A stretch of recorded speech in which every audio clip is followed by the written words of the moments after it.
నిన్ను చూస్తుంటే నాకు చాలా బాధగా అనిపిస్తుంది. జర్నలిస్ట్గా నీ కెరియర్ని నువ్వు కష్టపడి నిర్మించుకున్నావు. 10 మంది జర్నలిస్టులు ఆదర్శంగా తీసుకునే స్థాయికి ఎదిగావు. అలాంటి నువ్వు నా కెరియర్ని బిల్డ్ చేయమని ఆరోహిని అడుగుతుంటే చాలా బాధగా అనిపిస్తుంది నందు. మన కెరియర్ ఎప్పుడు మన చేతుల్లోనే ఉంటుందని నమ్మే నువ్వు, చెప్పే నువ్వు ఈరోజు నీ కెరియర్ని వేరెవరూ చేతిలో పెట్టడం ఏంటి నందు? నీ మీద నువ్వు నమ్మకాన్ని కోల్పోవడం ఏంటి? ఇంకొకరి మీద ఆధారపడడం ఏంటి? నిన్ను నువ్వు తగ్గించుకుంటున్నావని, తక్కువ చేసుకుంటున్నావని నీకు అనిపించడం లేదా?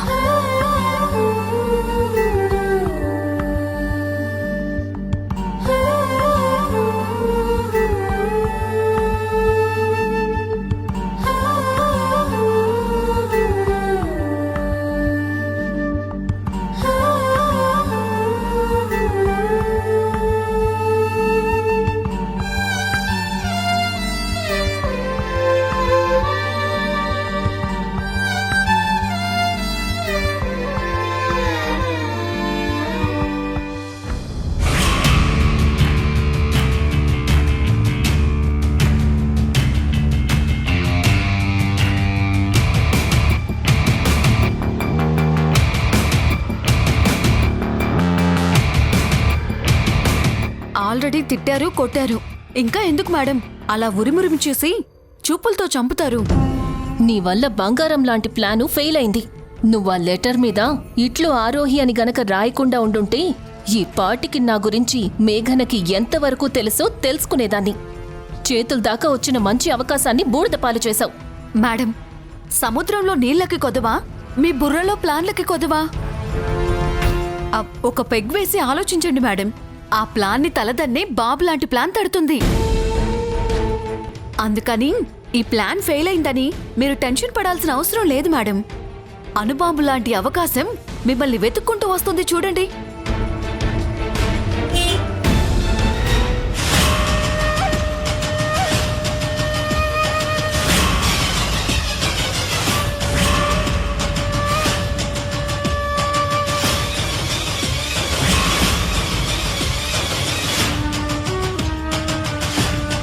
వచ్చింది.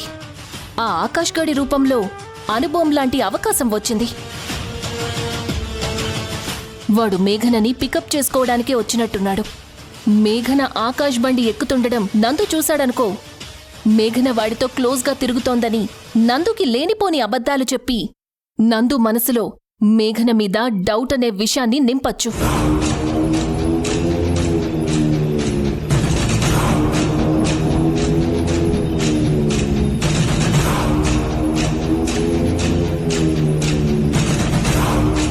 మేడం, నందు వస్తున్నాడు.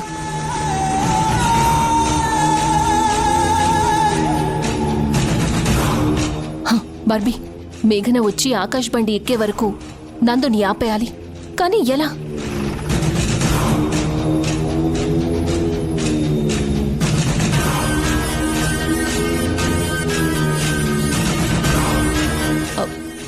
నందు, ఏంటారోహి? ఎక్కడికి నందు? అదేంటి అలా అడుగుతున్నావు? ఇంటికి. నందు నందు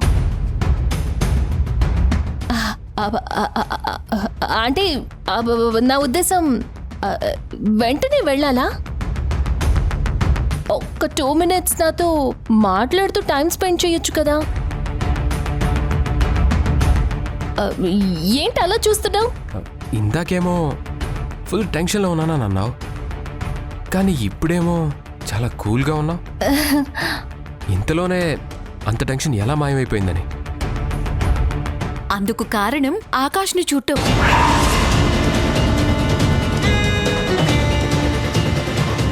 ఏంటి? ఆకాష్ని చూడ్డమా? ఆకాష్ని కాదు నందు, బయట ఆకాశం.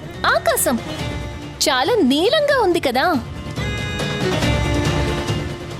నీలిరంగు ఆకాశం ప్రశాంతతకి మారుపేరు. ఎంత టెన్షన్లో ఉన్నవాళ్ళనైనా ఇట్టే కూల్ చేసేస్తుంది. కావాలంటే ఒకసారి చూడు. అంత అందమైన ఆకాశాన్ని చూస్తే నువ్వు కూడా రిలాక్స్ అవుతావు. మేడం, ఆ నీలి ఆకాశాన్ని చూడగానే నాకు కవిత్వం తన్నుకొచ్చింది. వదల్లా మేడం? తప్పకుండా. నందు నందు నందు నందు నందు అదేంటి నందు, బార్బీ కవితలు చెప్తానంటే వినకుండా వెళ్ళిపోతావేంటి? నాకంత ధైర్యం లేదు, నువ్వు విను. అది కాదు. ఏంటి సార్ మీరు? కవులకి ప్రశంసలే ఆస్తులు సార్. మీరిలా హర్ట్ చేసి నాలాంటి కవుల్ని కవిత్వాన్ని చంపేస్తారా సార్? ఆ శ్రీకృష్ణదేవరాయలు కూడా మీలాగే అని ఉంటే మనకి తెనాలి రామకృష్ణుడు లాంటి కవి ఉండేవారా సార్? ఓయ్, ఇంత ఓవర్ యాక్షన్ చూడటం కంటే ఆ కవిత్వం ఏదో వినటమే బెటర్ అనిపిస్తుంది. త్వరగా చెప్పు. అదిగదిగో ఆకాశం, అందులో నాకు అవకాశం. లేదంటే పెడతాను మీ అబ్బాయికి తొడపాసం. బాగుందా సార్? ఇది నిజంగా మాకు యమపాసం. ఈ లైన్ కూడా బాగుంది సార్, నేను వాడేసుకుంటాను. ఎలా ఉంది సార్ నా కవిత్వం? మా ఇంటి అడ్రస్ మర్చిపోతానేమో అనేలా ఉంది.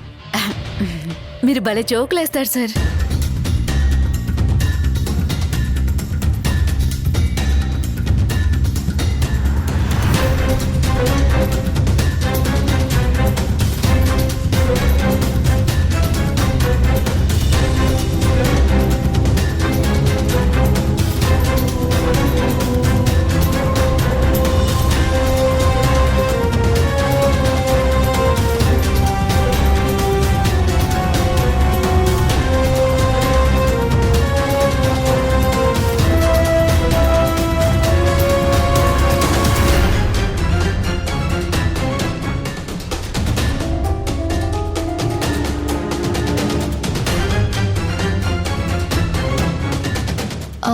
అడగగానే నా కోసం టైం స్పెండ్ చేసినందుకు థ్యాంక్స్ నందు. ఇంక నిన్ను ఇబ్బంది పెట్టను, వెళ్ళు.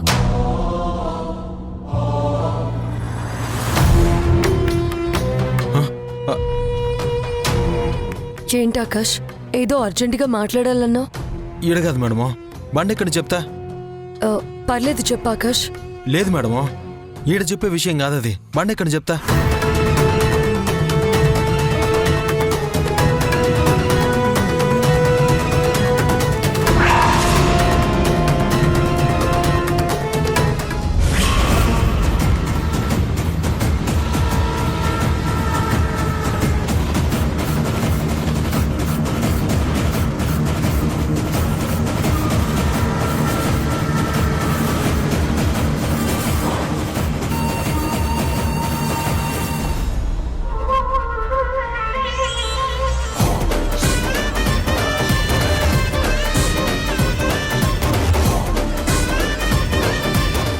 నందు, నేను చెప్పాను కదా మేఘన ఒక అబ్బాయితో చాలా క్లోజ్గా ఉంటుందని. అతనే ఇతను. ఏంటి ఆ టిఫిన్ సెంటర్ వాడా?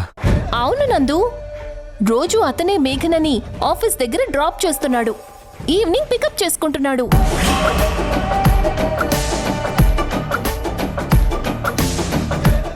ఈ మాట చెప్తే నువ్వు బాధపడతావు, కానీ నీకు తెలియాలి. నువ్వు తెలుసుకోవాలి కాబట్టి చెప్తున్నాను.